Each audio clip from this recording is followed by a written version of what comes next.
Welcome to SS news. నేను మీ శోభ.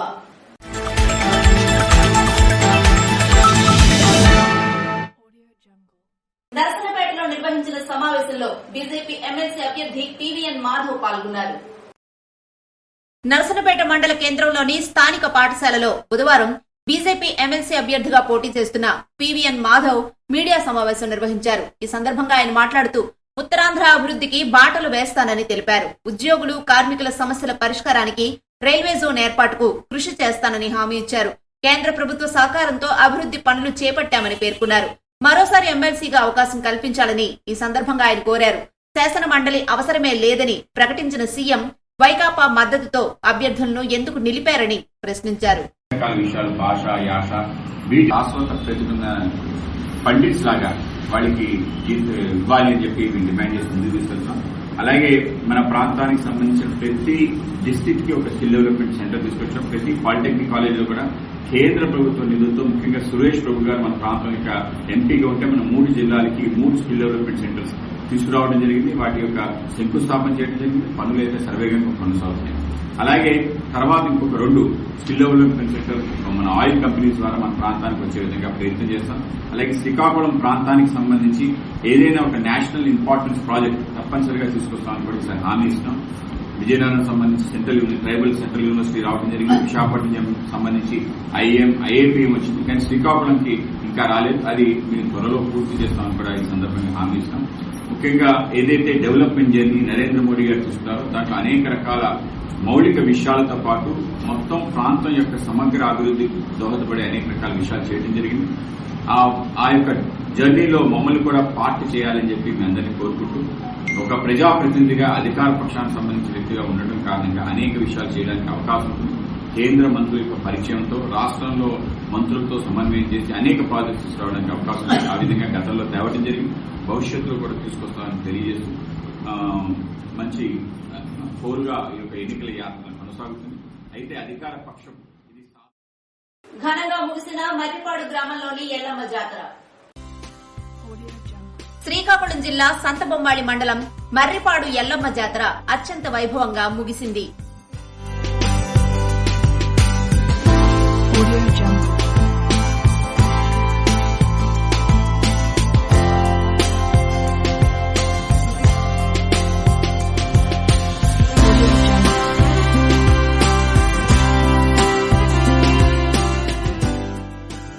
Kalinga salt labour union ఆధ్వర్యంలో మర్రిపాడు, చిన్న మర్రిపాడు, తెలగపేట గ్రామస్తులు ఈ జాతరను నిర్వహించారు.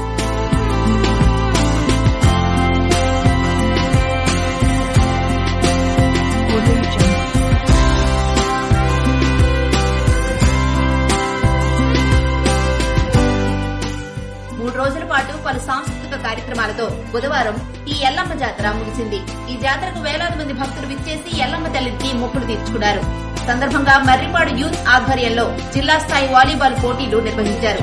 అంతేకాకుండా సారంగధర, సత్య హరిశ్చంద్ర అనే పౌరాణిక నాటకాలు ప్రదర్శించారు. స్థానిక సర్పంచ్ ప్రతినిధి, మాజీ పీఎన్సీఎస్ అధ్యక్షుడు అట్టాడ రాంప్రసాద్ ఆధ్వర్యంలో భక్తులకు ఎటువంటి ఇబ్బందులు కలగకుండా ఏర్పాటు చేశారు. యాత్రలో భక్తులు ప్రశాంతంగా అమ్మవారిని దర్శించుకునేలా స్థానిక CI Chandramouli, SI P Lavanya ఆధ్వర్యంలో బందోబస్తు ఏర్పాటు చేశారు. యాత్రలో ఏర్పాటు చేసిన పలు పరికరాలు చిన్నారులను ఆకట్టుకున్నాయి. అప్పుడే పోలీస్ స్టేషన్ పరిధిలోని మర్రిపాడు విలేజ్ ఉందండి. ఆ విలేజ్ లోని ఎల్లమ్మ జాతర పండుగ అనేది 3 రోజులు జరుగుతుంటది. ఈ రోజు లాస్ట్ రోజు. ఈ రోజు ఇంచుమించు ఒక 30,000 మంది కూడా, ప్రతి సంవత్సరం కూడా 30,000 మంది కూడా వస్తున్నారు. అదేవిధంగా మా యొక్క బందోబస్తును ఏర్పాటు చేసుకోవడం జరిగింది. ఎటువంటి అవాంఛనీయ సంఘటన జరగకుండా చూసుకుంటామండి. శ్రీ ఉమా కాశీ విశ్వేశ్వర పంచాయతన క్షేత్రంలో ఘనంగా ప్రారంభమైన శిఖర కలశ పునఃప్రతిష్ఠ. రాజాం నియోజకవర్గం రేగడి మండలం కండియాం గ్రామంలో 400 సంవత్సరాల చరిత్ర గల శ్రీ ఉమా కాశీ విశ్వేశ్వర పంచాయతన క్షేత్రంలో శిఖర కలశ పునఃప్రతిష్ఠ మహోత్సవాలు సహస్ర చండీ మహాయజ్వ బిరుదాంకితులు శ్రీ విద్యా పూర్ణ దీక్షాపరులు అంపోలు ఉమారుద్ర కోటేశ్వర శర్మ ఆధ్వర్యంలో ఘనంగా ప్రారంభమయ్యాయి. సర్వసుగంధ సులేపితలింగం బుద్ధి వివర్ధన కారణలింగం సిద్ధసురాసుర వందితలింగం తత్ప్రణమామి సదాశివలింగం కనకమహామణి భూషితలింగం ఫణిపతివేష ప్రతిష్ఠిత శోభితలింగం. ఈ సందర్భంగా ఆయన స్థానిక విలేకరులతో మాట్లాడుతూ శ్రీ ఉమా కాశీ విశ్వేశ్వర పంచాయతన క్షేత్రంలో శిఖర కలశ పునఃప్రతిష్ఠ మహోత్సవాలు బుధవారం విఘ్నేశ్వర పూజ, పుణ్యావచనం, పరిషత్తు, రక్షసూత్రధారణ, మండప ఆరాధనలు తదితర కార్యక్రమాలతో సుమారు 50 మంది ఋత్వికులతో కార్యక్రమం ఘనంగా ప్రారంభమయ్యాయని తెలిపారు. దేవతామూర్తుల విగ్రహాలతో ఋత్వికుల వేద మంత్రాల నడుమ మహిళలు వందల సంఖ్యలో కలశాలతో ఊరేగింపు కార్యక్రమం సాయంత్రం చేపట్టామని తెలిపారు. ఊరేగింపు అనంతరం జలాదివాసం కార్యక్రమం నిర్వహించారు. ఖండియం గ్రామంలో వెలసిన 400 సంవత్సరాల చరిత్ర గల ఉమా కాశీ విశ్వేశ్వర పంచాయతన క్షేత్రంలో బుధవారం నుండి ప్రారంభమైన శిఖర కలశ పునఃప్రతిష్ఠ మహోత్సవాలలో భక్తులు పాల్గొని తీర్థ ప్రసాదాలు స్వీకరించారు. ఈ కార్యక్రమంలో గ్రామ పెద్దలు, గ్రామ ప్రజలు, భక్తులు, ఋత్వికులు తదితరులు పాల్గొన్నారు.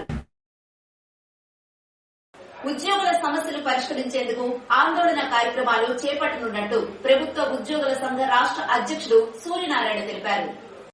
ఉద్యోగుల సమస్యలు పరిష్కరించేందుకు ఏప్రిల్ నెలలో పెద్ద ఎత్తున ఆందోళన కార్యక్రమాలు చేపట్టేందుకు ఉద్యోగ సంఘాలు సమాయత్తమవుతున్నాయని ఆంధ్రప్రదేశ్ ప్రభుత్వ ఉద్యోగుల సంఘ రాష్ట్ర అధ్యక్షుడు సూర్యనారాయణ అన్నారు. శ్రీకాకుళం జిల్లా పర్యటనకు వచ్చిన ఆయన మీడియా సమావేశంలో మాట్లాడుతూ ఉద్యోగుల ఆర్థిక ప్రయోజనాల విషయంలో ఆందోళనకు వెళ్తామని చెప్పారు. ఉద్యోగులకు జీతాలు ప్రభుత్వ అనుగ్రహంతో ఇచ్చేది కాదన్నారు. అది మా హక్కు అని అన్నారు. ప్రతి నెల 1వ తేదీనే ఉద్యోగుల జీతాలు, పింఛన్లు చెల్లించేలా చట్టం చెయ్యాలన్నారు. ఉద్యోగులకు చెల్లింపుల్లో ప్రభుత్వం ఆలస్యం చేయటం తగదన్నారు. రానున్న శాసనసభ బడ్జెట్ సమావేశాల్లో దీనిపై చట్టబద్ధత తీసుకురావాలని డిమాండ్ చేశారు. ఉద్యోగుల జీపీఎఫ్ సొమ్ము పేపర్లపై తప్ప ఖాతాల్లో ఉండట్లేదని సూర్యనారాయణ అన్నారు. సమావేశంలో ఉద్యోగ సంఘ నాయకులు రాజేశ్వరి తదితరులు పాల్గొన్నారు. ఉత్తరాంధ్ర 3 జిల్లాల పర్యటనకి రావడం జరిగింది. ఇందులో భాగంగా ఈరోజు సర్వీసు వ్యవహారాలకు సంబంధించిన అంశాలను మేము పక్కన పెట్టి ప్రధానంగా ఉద్యోగులకు సంబంధించిన ఆర్థికపరమైన ప్రయోజనాల విషయంలో, ఆర్థికపరమైన అంశాల విషయంలోనే మా సంఘం ఆందోళనకు వెళ్లాలని అనుకుంటా ఉన్నామనే విషయాన్ని మనం చేస్తాం. ఈ ఆర్థిక ప్రయోజనాలు అనేవి ఏదైతే ఉన్నాయో, ఉదాహరణకి జీతభత్యాల చెల్లింపు గాని, జీపీఎఫ్ గాని, సరెండర్ లీవ్ గాని, ఏపీజీఎల్ఐ గాని, అలవెన్సులు గాని, ఇతరత్ర మాకు మా జీపీఎఫ్ ఖాతాలోంచి సొమ్ము డెబిట్ చేసి ఇన్ని రోజులకు తిరిగి క్రెడిట్ చేయకపోవడం గాని, ఇవన్నీ కూడా they are not bounty of the government. అంటే ప్రభుత్వము అనుగ్రహంతో ఇచ్చేది కాదు. ఇవి ఉద్యోగుల యొక్క హక్కుగా సంక్రమించిన ఆర్థిక ప్రయోజనాలు అనేటువంటి విషయాన్ని ఈ సందర్భంగా మేము మనవి చేస్తా ఉన్నాం.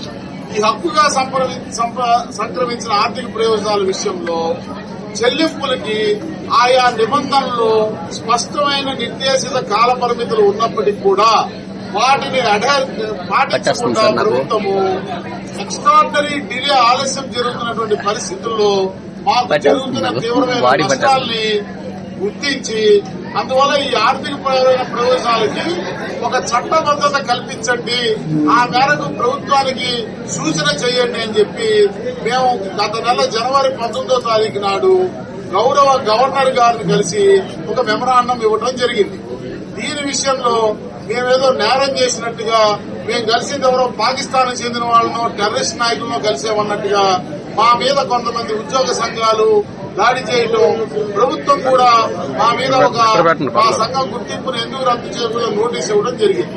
సరే, ఈ విషయాలన్నీ పక్కన పెడితే అసలు మేము చేసింది ఈ ఉద్యోగుల ఆర్థిక ప్రయోజనాల విషయంలో చట్టబద్దత కల్పించాలనేటువంటి అంశం మీద ఉద్యోగుల అభిప్రాయాలు ఎలా ఉన్నాయని మేము సేకరించడం నిమిత్తం తాలూకా స్థాయి నుంచి ప్రతి ఊర్లో కూడా గడిచిన 15 రోజులుగా మా సంఘ బాధ్యులు సంఘాలతో నిమిత్తం లేకుండా అందరినీ ఆహ్వానించి చర్చా వేదికలు నిర్వహించారు. ఉద్యోగుల ఆర్థిక ప్రయోజనాలు, చట్టబద్దత అనే అంశం మీద చర్చా వేదికలు నిర్వహిస్తే వాటి సారాంశాన్ని మేము క్రోడీకరిస్తే 1,37,763 మంది సభ్యులు రాష్ట్ర వ్యాప్తంగా మా సంఘం నిర్వహించిన చర్చా వేదికల్లో పాల్పంచుకుని మేము లేవనెత్తినటువంటి చట్టబద్దత కల్పించాలనే డిమాండ్ తో ఏకీభవించారనే విషయాన్ని సందర్భంగా మనవి చేస్తున్నాం. ఇది శాంపిల్ సర్వే కాదు. 4 లక్షల మందిలో 1,37,000 మంది ఇదే అభిప్రాయాన్ని వెలుబుచ్చారు అంటే ఇది అందరు ఉద్యోగుల యొక్క ఏకాభిప్రాయంగా తీసుకుని ప్రభుత్వం దీని రైట్ ప్రాస్పెక్టివ్ లో తీసుకుని మాకు ఒక భద్రత కల్పించడానికి, మా ఆర్థిక ప్రయోజనాలకు భద్రత కల్పించాల్సినటువంటి అవసరం ఉన్నది. రాబోయేటువంటి శాసనసభ బడ్జెట్ సమావేశాల్లోనే ఈ అంశం మీద చట్టబద్దత కల్పించాలని ప్రభుత్వాన్ని మేము మరొకసారి మీడియా ముఖంగా విజ్ఞప్తి చేస్తా ఉన్నాం. ప్రధాన న్యాయమూర్తి జునైద్ అహ్మద్ మౌలానా వారి ఆదేశాల మేరకు పోక్సో చట్టం పైన అవగాహన సదస్సు నిర్వహించారు. అధ్యక్షులు జిల్లా న్యాయ సేవాధికార సంస్థ మరియు శ్రీకాకుళం జిల్లా ప్రధాన న్యాయమూర్తి జునైద్ అహ్మద్ మౌలానా వారి ఆదేశాల మేరకు కార్యదర్శి జిల్లా న్యాయ సేవాధికార సంస్థ మరియు సీనియర్ సివిల్ జడ్జ్ ఆర్ సన్యాసి నాయుడు నేడు జిల్లా న్యాయ సేవాధికారుల సంస్థ కార్యాలయం న్యాయ సేవా సదనంలో అంబేద్కర్ యూనివర్సిటీకి చెందిన లా కాలేజీ విద్యార్థులతో పోక్సో చట్టం పైన మరియు విక్టిమ్ కాంపెన్సేషన్ స్కీమ్ మీద అరెస్టు రిమాండ్ స్టేజీ ముద్దాయిల హక్కులపైన న్యాయ అవగాహన సదస్సు నిర్వహించారు. ఈ కార్యక్రమంలో రిసోర్స్ పర్సన్ గా అన్నపు భువనేశ్వరరావు పోక్సో చట్టం గురించి న్యాయ విద్యార్థులకు అవగాహన కల్పించారు. కార్యక్రమంలో Ambedkar university law college professor Sujatha, లా కాలేజీ విద్యార్థులు పాల్గొన్నారు. ఇంక్లూడ్ చేసి ఆ ఫైన్ అమౌంట్ లో నుంచి ఎంత కాంపన్సేషన్ కింద విక్టిమ్ ఎవరైతే ఆ కేసులో నష్టం జరిగిందో వాళ్ళకి పేమెంట్ చేయడం, పే చేయండి అని చెప్పి ఆర్డర్ చేయడం ఒక విధానం. రెండో విధానం ఏంటంటే అదే సెక్షన్లోనే శిక్ష, పనిష్మెంట్ వేరు, ఫైన్ వేరు. ఇవి కాకుండా కాంపన్సేషన్ కింద ఇంత పే చేయమని చెప్పేసి కూడా డైరెక్షన్. రణస్థలం శ్మశాన వాటికలో మంచినీటి బోరికి శంకుస్థాపన చేసిన రాష్ట్ర సర్పంచుల సంఘ ఆర్గనైజేషన్ సెక్రటరీ పిన్నింటి వెంకట భానోజీ నాయుడు. హెచ్చర్ల నియోజకవర్గం రణస్థలం మండలం రణస్థల గ్రామం ఎంతో పెద్ద గ్రామం అయినప్పటికీ కర్మభూమి అయినటువంటి శ్మశాన వాటికలో నీటి సదుపాయం అందుబాటులో లేదు. దీని కొరకు ఎన్నో ఏళ్లు ప్రయత్నం. ఇప్పుడు సర్పంచ్ చొరవతో కేంద్ర ప్రభుత్వ సహకారంతో మంచినీటి బోరికి రాష్ట్ర సర్పంచుల సంఘం ఆర్గనైజేషన్ సెక్రటరీ మరియు రణస్థల సర్పంచ్ పిన్నింటి వెంకట భానోజీ నాయుడు శంకుస్థాపన చేశారు.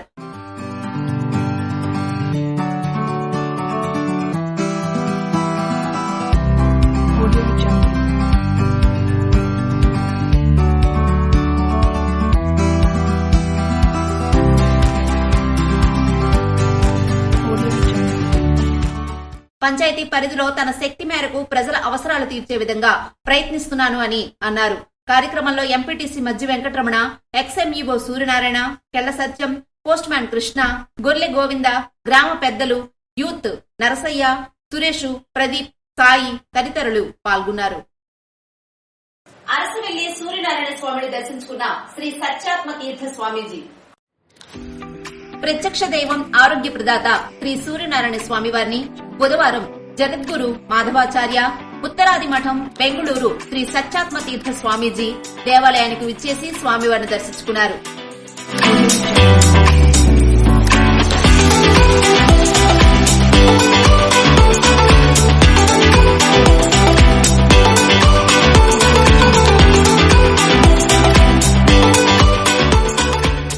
వారికి ఆలయ ప్రధాన అర్చకులు ఇప్పిలి శంకర శర్మ ఘనంగా స్వాగతం పలికారు.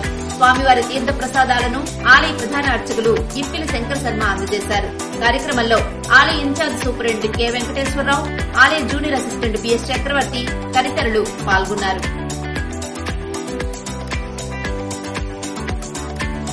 ఆచార్య ఎన్జి రంగా వ్యవసాయ విశ్వవిద్యాలయంలో సాంస్కృతిక సాహిత్య కార్యక్రమాలు ఘనంగా నిర్వహించారు.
సచివాలయ పరిధిలోని వైసీపీ నాయకులతో పలు విషయాలపై చర్చించిన ఎమ్మెల్సీ దువ్వాడ శ్రీనివాస్. టెక్కలి నియోజకవర్గంలో కోటబొమ్మాళి మండలం నీలంపేట సచివాలయ పరిధిలో నీలంపేట పట్టుపురం గ్రామ panchayat sarpanch, MPTC, vice sarpanch, ward మెంబర్లు, గృహసారథుల గృహాలకు ఎమ్మెల్సీ మరియు టెక్కలి ఎమ్మెల్యే అభ్యర్థి దువ్వాడ శ్రీనివాస్ వెళ్లి పలు విషయాలపై చర్చించారు. కార్యక్రమంలో పలువురు ప్రజాప్రతినిధులు, కార్యకర్తలు పెద్ద ఎత్తున పాల్గొన్నారు. హోరాహోరీగా జిల్లా స్థాయి వాలీబాల్ పోటీలు. శ్రీకాకుళం జిల్లా సంతబొమ్మాళి మండలం మర్రిపాడు గ్రామ పంచాయతీలో ఎల్లమ్మ తల్లి జాతర మహోత్సవం సందర్భంగా చిన్నవరిపాడు యూత్ ఆధ్వర్యంలో జిల్లా స్థాయి వాలీబాల్ పోటీ నిర్వహించారు.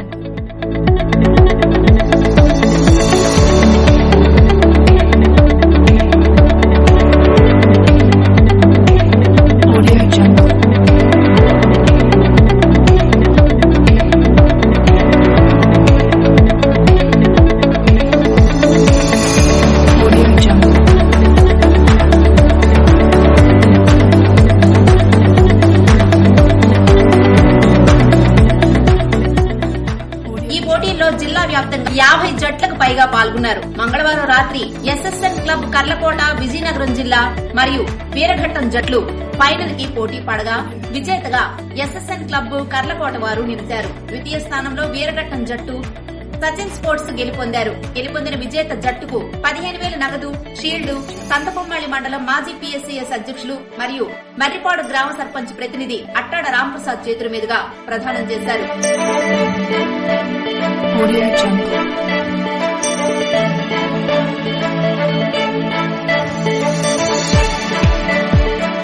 తృతీయ స్థానం జట్టుకు మర్రిపాడు సాల్ట్ వ్యాపారి రాంపాత్రుని నారాయణ 10,000 రూపాయల నగదు, షీల్డ్ అందజేశారు. ఈ వాలీబాల్ పోటీలకు న్యాయ నిర్ణేతలుగా మర్రిపాడు జడ్పీహెచ్ఎస్ హైస్కూల్ మరియు హరిశ్చంద్రపురం పీఏటీ వ్యవహరించారు. ఇవి ఈనాటి వార్తలు. మరిన్ని వార్తలతో మళ్లీ కలుద్దాం. చూస్తూనే ఉండండి ఎస్ఎస్ న్యూస్.